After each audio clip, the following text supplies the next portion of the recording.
Hey everyone, this is Patrick, and I wanted to share something really exciting with you. The All Things Private Practice podcast is changing to the Neurodivergent Entrepreneur podcast.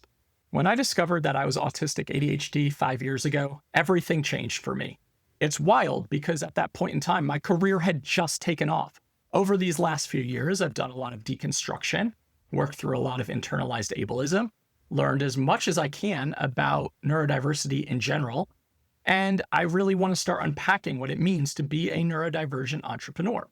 So in this podcast, I'm going to be interviewing other neurodivergent entrepreneurs of all walks of life and all different areas of business and creativity. Thought leaders, visionaries, creatives, leaders, etc. Real, unfiltered, authentic conversations, no positive psychology, always highlighting both sides of the coin with a lot of nuance, a lot of duality, and a lot of honest conversation, highlighting the strength and the struggle. Make sure to download, like, subscribe, and share the Neurodivergent Entrepreneur Podcast. Hey everyone, I'm joined today by Becky Pierson Davidson, who is the founder of Affinity Collective, a digital product agency that builds and scales memberships. She brings a background in product strategy, user experience, and community design, with a career that spans building software for Fortune 500 brands like Berkshire Hathaway, Max, and Stars, and scaling one of the fastest growing memberships for women entrepreneurs as head of product at Boss Babe. Across her work, whether teaching design, thinking at General Assembly, I just read that very wrong. Across her work, whether teaching UX and design, thinking at General Assembly, volunteering with Creative Mornings, or advising online businesses, community and user experiences have always been the through line. Today, Becky leads her team at Affinity in designing membership-based communities that grow sustainably through better structure, stronger retention, and deeper connection. Her work reframes community not as nice to have, but as a product designed intentionally to create real transformation for members and long-term growth for the business behind it. Really excited to have you on for a couple of reasons, because we met yesterday because you're helping design my community for neurodivergent entrepreneurs. And I think online communities are such a big, important player right now in terms of how people want to show up and stay connected. And also for alternative income streams, a lot of people listening to this are always trying to figure out what that next step is going to be. And admittedly, I think the online community space is one that I've been sitting on and contemplating for a long time. And oftentimes how my career goes is it's sitting there, it's taking up mental space. I don't take action on it. It's bubbling up beneath the surface. And then all of a sudden one day I'm like, okay, I've got to make a move. And that's how I found you. So really grateful for that. So thanks for coming on. Yeah, thanks for having me. That's super relatable. I feel like I'm always have something churning for quite a while. And then it's one day you wake up and you got to take the plunge. Yep. Yeah. I need that pressure to create the action. And it also has to be the right timing. I just haven't had the time or the capacity to think about projects or ideas with all the travel and retreat hosting that I've been doing. So it's kind of like a natural endpoint and transition point. And we were just talking about career pivots, and you've certainly made quite a few. Starting now with your own brand and business, where you're helping all of these different entrepreneurs and creators create their own communities. So you want to share a little bit about what that journey has been like for you, from working at all these different agencies in tech and startups, and now running this amazing membership collective that really supports people on their journeys. Yeah. I think probably a lot of your listeners, when you're working and you're just not in it, it feels almost impossible. It's so hard to get up in the morning. I used to show up so late for all my jobs, and I'm kind of super unemployable. I'm a great consultant, but super unemployable. And it's because if I don't wholeheartedly believe in everything I'm doing and working on, I'm totally useless. And so a lot of my career path has been trying to find that feeling of, oh, this is right, and this feels good and aligned, and I'm excited about it every day. And the closest thing, so I actually started my career in architecture. So I studied architecture. One summer, I had an internship where I designed stair details every single day. I was doing stair detail drawings. design is an extreme word there. I was drawing stair details, like red lines, like not Yeah. fun. And this was before, I think, like, this is kind of an aside, but I think that people need to, like, we need to teach like teenagers how to find what they're good at. Like, are they a visionary? Are they detail oriented? Like, what kind of brain do they have? Yeah. Because I didn't know that I am not a detail oriented, like Zoom way in person. I'm a Right. visionary type person. Yeah. And Right. so, yeah, that was awful. And then I kind of like stumbled my way into user experience design. And when I worked in tech, I worked at a consultancy. I probably worked on 100 different software projects. And I just kept waiting. I was like, as soon as I like work on a project where I'm like, oh, I could do this forever, then Mhm. I'll jump ship and I'll go in with like in-house and work somewhere at some like large organization. And it just like never happened for me. And then I started just like I started teaching on the side at General Assembly. I started joining all of these communities and like kind of getting obsessed with online education because I always loved learning. And that's when I was like, maybe I just want to like break into this industry somehow. And I did that through my job at Boss Babe and it worked. And now I love what I'm doing and love building my team. But it was like a journey, a decade journey to get there, you know? Yeah, it's super relatable. I mean, I think a lot of people listening can relate to that, myself included. And just trying to find your place in the world, right? Of like, there's so much pressure for us to pick a career, pick a job, pick a passion, stick with it from early on. And that was never who I was. And I thought I was like just doing it wrong, where I just couldn't Yeah. find the thing that felt like it lit me up or was exciting or that I was good at or it came like naturally to me.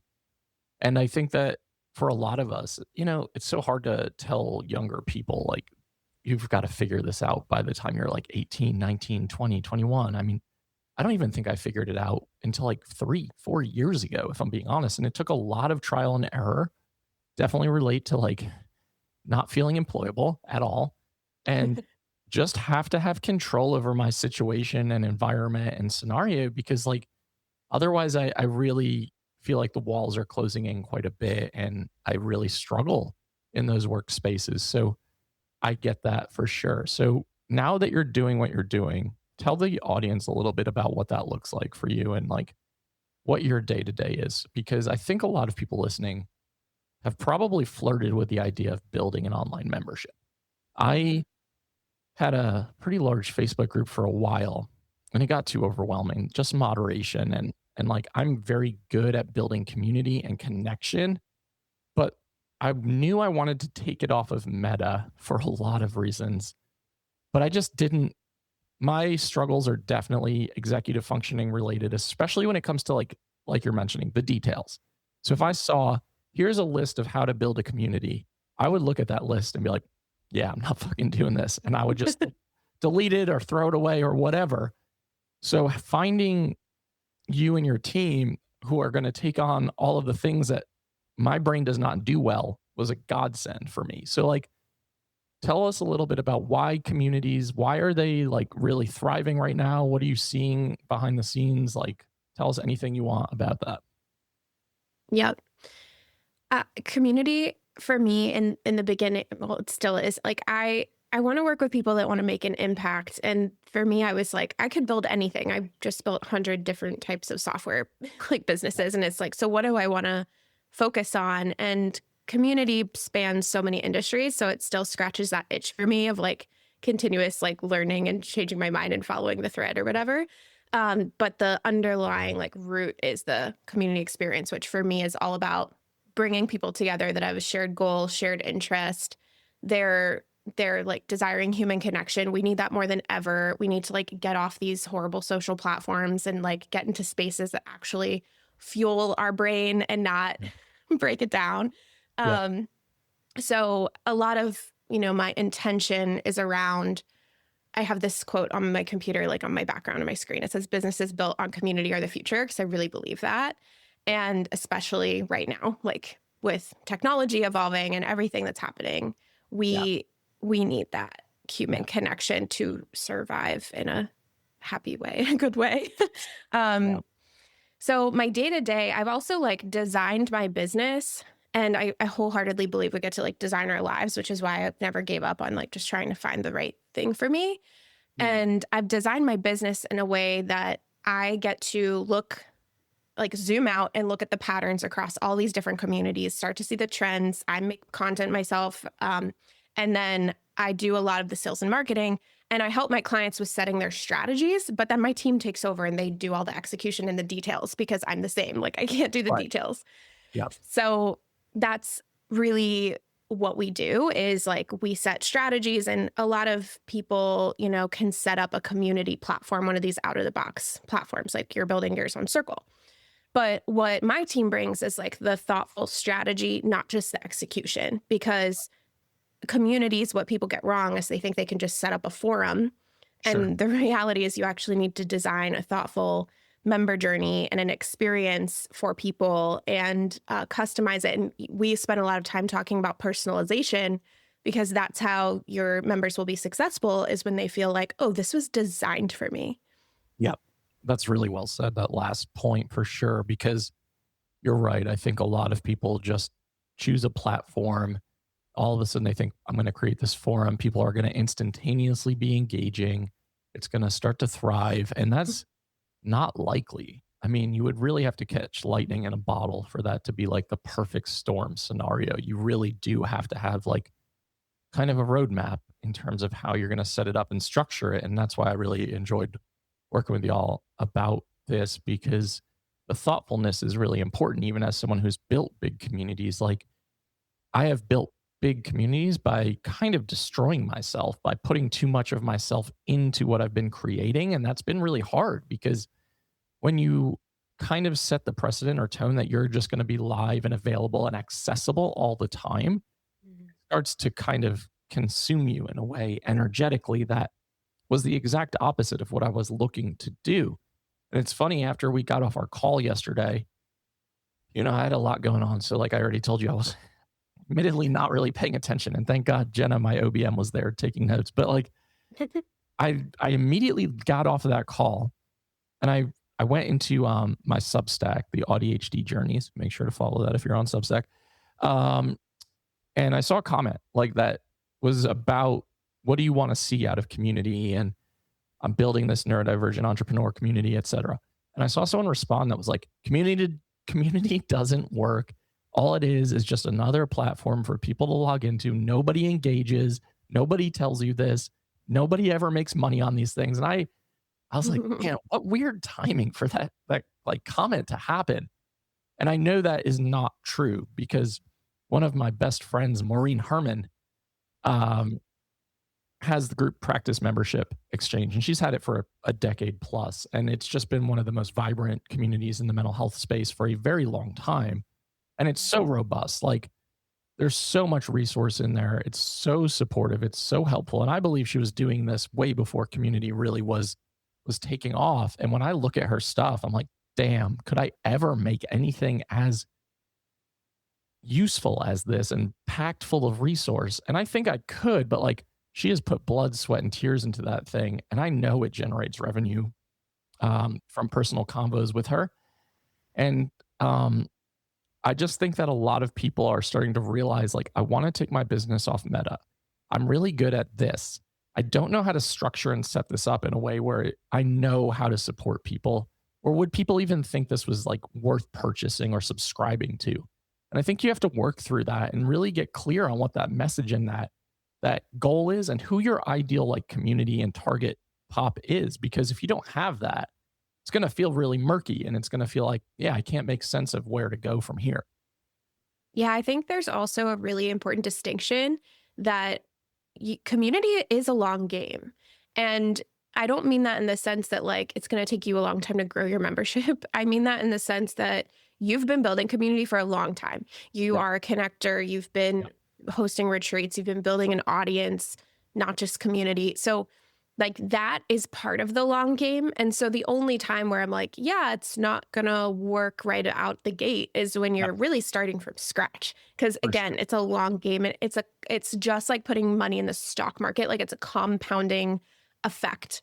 And so like people really have to commit to wanting to do it. And there's a lot of fear around starting a community because it feels like a big commitment. Like, if somebody Yep. signs up, okay, I have to keep showing up forever. Like Right. what if I don't get the numbers I want? And so there's a lot Yeah. of fear around doing it.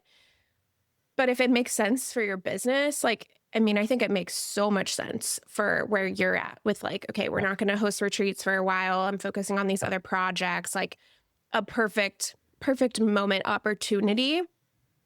And you also have like frameworks and tools that can really be useful for people and help people.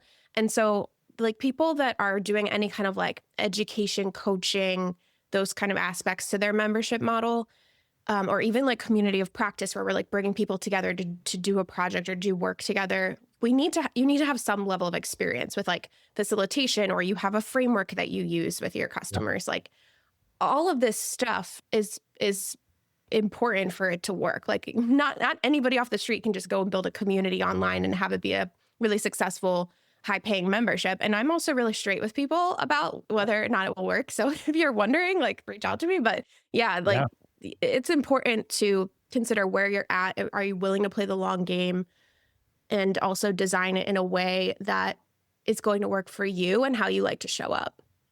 That's really important. That's a really good point. And this is why, like, consultants like yourself, myself, who are really transparent about whether or not we think you're going to be successful in what you're pursuing is important to ask those questions when you meet with someone to potentially hire. It's really easy to find people who are like, yeah, this is going to be great no matter what. You don't want those like cheerleader 100% positivity at all times without telling you the drawbacks, without telling you the potential pitfalls, without like really being straight with you. And it's the same when I was teaching people how to like start to host retreats, where I was like, you could honestly have the best retreat idea in the world, but if you don't have any audience build up, this is going to take a lot to get this off the ground successfully. And the obstacle to that would always be like, well, I really don't want to be on social media and I really don't want to like make content. And I would think to myself, and I would say, where do you think you're going to find these paying members? Like, how do you think you're going to do this if you don't have anyone who you've established know, like, and trust with, who are going to potentially be willing to part with X amount of money, large amounts of money, often in those events? And so I would always see those people, even if they had the best ideas in the world, it's just like would come crumbling down because they were looking for that short term relief from the day to day without acknowledging like it takes a long time to build audience and build know, like, and trust and to build reputation. And it's through consistency. And I like that you said like we can do this if we're looking at this as the long game. It's not a short term solution. If you're thinking, I just want to get out of practice or I just want to get like an alternative income stream going, you do have to think about this long term. And I think about it not only about the money that can be coming in and the financial gain in that regard. I think about like what community means for me as an autistic ADHD person who spends a lot of time in my house. I think about how I want to have people who get it around me. I want to have less people who feel like there's something wrong with me. I don't ever fit in. I don't ever belong. My ideas are always like too outside of the box. Like I really struggle in traditional workplaces. I really struggle to find my place in the world. And I want to foster that and just nurture that and build that. So I think you really have to anchor into your why about like, why is this important to me? Why do I really want this to be created? And a lot of times I think we're creating something that we ourselves often need. And tapping into that can be really powerful. Yeah, I love that. It's such a good point. It's like I'm thinking about a couple of clients I've worked with recently that they definitely didn't have the right why going into it. It was like, oh, Mm. I want to make recurring revenue because there's people online that do in air quotes, but they're like, their whole strategy is like, let me add a recurring revenue model to your business. Yeah. And You like, think if they make that noise after they say that? that's what I hear in my Yeah, head. that's what So I hear. yes. Yeah. Um, and so I'm just like, I watch these people, build their communities and then they want to shut it down. They're like, I hate showing up in this. I don't want to talk to people that follow me. And I'm like, what are you doing? Yeah. And so Wow. there's also a really big difference. Like when I say play community, build, for the long game, like I'll give you an example. I've been writing my newsletter and writing content online for years at this point, like at least 3, 4 years. And I mean, I think total audience, I have like 2,500 people following me. Like, Mhm. that's not that many people, but it Sure. doesn't matter. I've built a successful business and I've built community and I have Yeah. my own community for like past clients and stuff. And it's through just like actually making connection with those people. Can you imagine 2,000 people in a room? That's like a Right. lot of people. Ton of people. Yeah. Also, I think we also misconstrue like numbers of audience with success, right? Because I could look at my audience and say, like, okay, if my Insta has 68,000 right now, if I launch something today, how many of those 68,000 are actually engaged and willing to like commit to something? If the answer is super minimal or a low percentage, it doesn't really matter what the number is. So engagement is everything for me. And that could mean 2,500 total people. That could mean 20. But if you have the engagement and the consistency, I think that's what creates success. We get really caught up in like vanity metrics and comparison culture. Yeah. And social media does a great job of telling you you're not doing enough or you're not as successful or someone else has content that you think is not as good, but it's going viral all the time and you can't figure out why. You have to try really hard to like zoom out from that and deconstruct the narrative of like, am I only as good as my, you know, social media account or my accomplishments online? Because a lot of that is a facade and a lot of that is bullshit. And I like that you said like these coaches that are like, I had recurring revenue. And like, I'm always very weary of coaches, consultants, trainers, etc. My field included, when people are just like, learn how to build alternative income streams without truly understanding there's not a lot of quote unquote passive income streams. Like you do No. have to put the work in, whether you are putting an enormous amount in on the front end or you're hiring the right person, parting with that resource to hire the right people. It's not just as simple as saying like, I'm going to put coaching into my practice. I'm going to put retreat hosting or podcasting into my practice. Like podcasting is another one where people start out with the wrong idea of like, I'm going to start this, I'm going to make money podcasting. It is so rare for people to actually monetize their podcast. So like you just have to like really step back and say, am I willing to really do the work to get this to the place where I can be monetized? And if I'm not, it's okay for it to still be a hobby and be enjoyable, but you want to go into it with the right understanding so that you don't set yourself up for failure. Yeah. Memberships are, can be great, but they're definitely from a revenue perspective. But when we think about like they're one of the most active, actually, not passive offers you can have because Yeah. it's a people product, which means we have to respond. Like it's co-created with your community. We constantly have to be responding to what people are needing. We talked about this yesterday because we talked about your programming, and I'm Right. like, let's keep it flexible. Let's experiment. We're going to Yep. come up with some ideas for the first couple months, gather feedback, see what people care about. We'll have onboarding questions when they come in that we can use to inform that programming. All of that is very iterative, and we want to build in like feedback loops that we're reviewing every single month. But Right. if a membership is your main offer and you're looking at feedback loops and you're supporting people, it's also like a lot less intensive than trying to find new clients constantly, because you get to Yeah. actually work with clients month over month and they're growing and they keep paying you every month.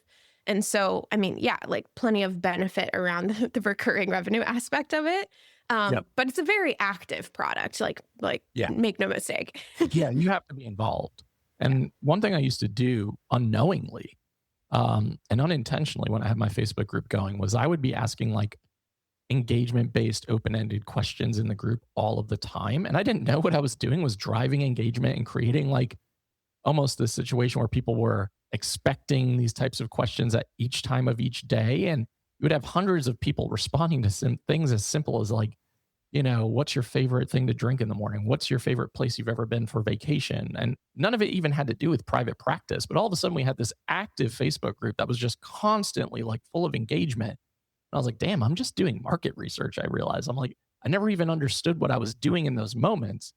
So you have to kind of be willing to be involved in that community as the face of it for a very long time.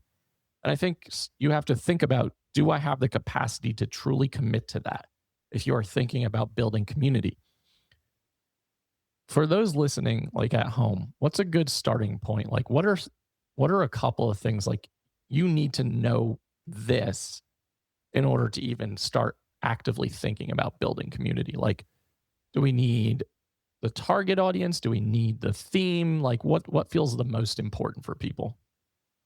If you're like just getting started, it's all about have an idea of who you think an ideal community member is, and then Mhm. start talking to those people. Like have one-on-one conversations, start Yeah, connecting them to each other, plan a coffee meetup, plan a virtual co-working, like do something that's like bringing people together in some way and just do like little experiments. We don't have to jump straight to let's build this platformed out, like fully right. thought out product. Sure. Like that comes later. So a Yeah, lot of people come to me where they're like, okay, I have this community and it has like 25 people and I'm ready to like take it to the next level. Like yeah. that's where we, meet with a lot of people where it's like, we have this WhatsApp chat and I'm ready to like make this like a thing. Mhm. um, so I would say like start small, start like very boots on the ground. And then it comes back to what I shared earlier around you have to have frameworks, tools, processes, ways you help people. And it's not that you have to have like they have, a certain framework they're taking them through necessarily.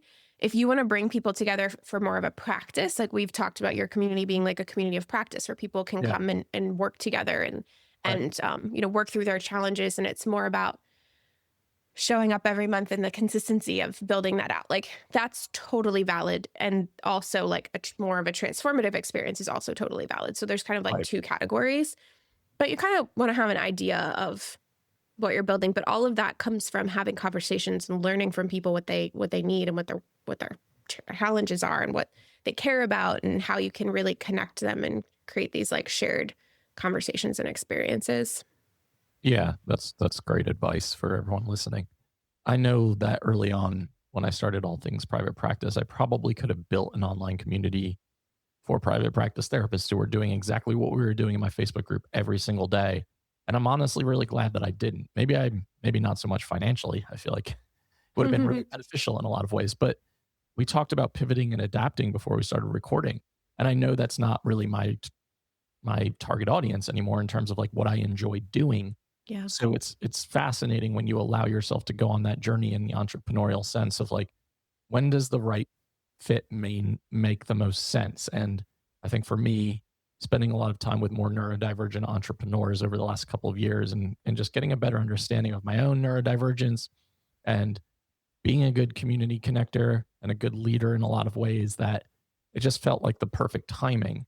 And it probably could have generated lots of revenue early on in a different sense, but it wasn't the perfect timing for me. And Yeah. I think sometimes we have to pay attention to that as we're on these journeys, not only with community, but really any big project that we're about to take on and commit our energy and our capacity and our time to, because those are the resources that we do not get back. So I want to be Yeah. very intentional about how to move forward in all of those ways. Yeah, in your last podcast, that I listened to was about your trip to New Zealand. Mhm. You shared that you loved being around these neurodivergent entrepreneurs, and it really filled your Yeah. cup, and you had a lot of energy, and your nervous system felt safe. And I think also just like noticing for those listening, like noticing where when you feel that, like who are you with, what are you doing? Like for me, when I'm teaching a group of people that want to build community or they have established communities and they're trying to grow them, like they're trying to scale past that 25, 50, 100 member mark, like that lights me up. I love hanging out with those people, talking about what experiments they're trying, what they're learning from their members, like different tools they're experimenting with, all of that. Like I love that. That feels really good. And when I get to help them, that feels really good. And so I know that that's who I want to serve. So you have Yeah. to like pay attention to those signals that your literal body gives you. Yeah. 100% agreed with that. Yeah. Just pay attention to that stuff. And it's going to ebb and flow throughout your careers. I think it changes as you change. I think as we change personally, we change professionally. Our interests may change. If you are an ADHDer and have an interest-based nervous system, your uh, interests are going to change a lot.